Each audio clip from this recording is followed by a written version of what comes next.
D'abord, on a beti pour na ko sala balobi droit de réponse par rapport à mutumo o ya leka kiawa Daniel Safou o ya lobaki makambo sur ngai mais makambo bande bandeliti suka lokuta na lokuta ngana yebi Daniel Safou comme journaliste na nzela ça fait 6 ans nazara sous journaliste était na tikala pe ko tanga komba Daniel Safou et pas mon côté na ye pe awapona ya kosona na Daniel Safou te na ye awapona yebisa na batu oyo esalaki bango pasi oyo bayebi ki naza tata moboti o bayebi ki nazali député national que n'a porté plainte contre Daniel Safou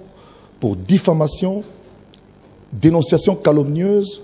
outrage à l'autorité établie. Maloba ki soko yoki na kati na jalousie na nyonso eza kosangana. Omoni nzambe soka tomboli mutu muta mokili moko ta kotele misaye. Ngai Zakari Baba Baswe botami na Kinshasa wa na koli na Kinshasa wa nazana droit moko ta ko prouver yango et pas il y a un certain Daniel Safou. Alors poto ke ne musikate tribunal et ko kata biso likambo yo aloba esika nini ngana ye tous to bandaki discussion yami balé aloba makambo nyonso alobi nazana 32 bana na eza no lupe makoleka makambo belebele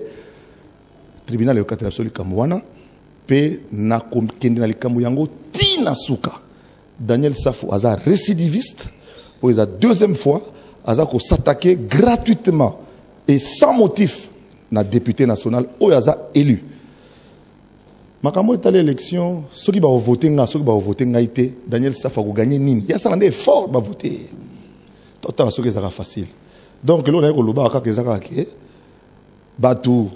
oyo bosenga ki ngai que naza touché dans mon amour propre na ba konzebele na ye ko yebisa bino que na ye ko so na Daniel Safou te pour na yebi été naza mutukuta na kaka danzela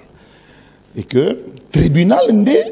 et que tout na yemi tout na nyonso alobaki makambo nyonso alobaki na mikro na bino a affirmé a confirmé place ngana eto beta bill place ngana eto lia bikedi na place ngana eto tangaka soki na bekol ni soki bekol ni et que na kotika yango te azata na sonite bana mokoni ni ya komi avocat ya ba député ba député ya opposition wana donc ya l'équipe bango na makasi c'est que bango moko bazana makasité ya ko se défendre pe ko zongela ko loba makambu oyo bango mo bamoni ke na lobela pourquoi ba lobaki te ba longwa na salle makambu ya ba député to ko silisa yango na ba député y compris ba député ya opposition Safou ko loba devant tribunal kombo na na tanga ki yango l'air nini na quelle circonstance na lobi sali nini ke afinga Kabila me mataka na via ke na rapoto DG Metiki abima Tonini. Akoloba yango na tribunal, aloba place nga na tanga e komo na Daniel Safou, eza ye mon côté, bazana monsieur Mike Mukebay, bango mibale devant tribunal bako expliquer ngai makambo nyonso to wana bango baloba ki po to samba bien, po na télévision comme le roi Buzoba et comme le roi la toza ko zong na ko mizong sa sima na mondo na sana longo ya 6 ans.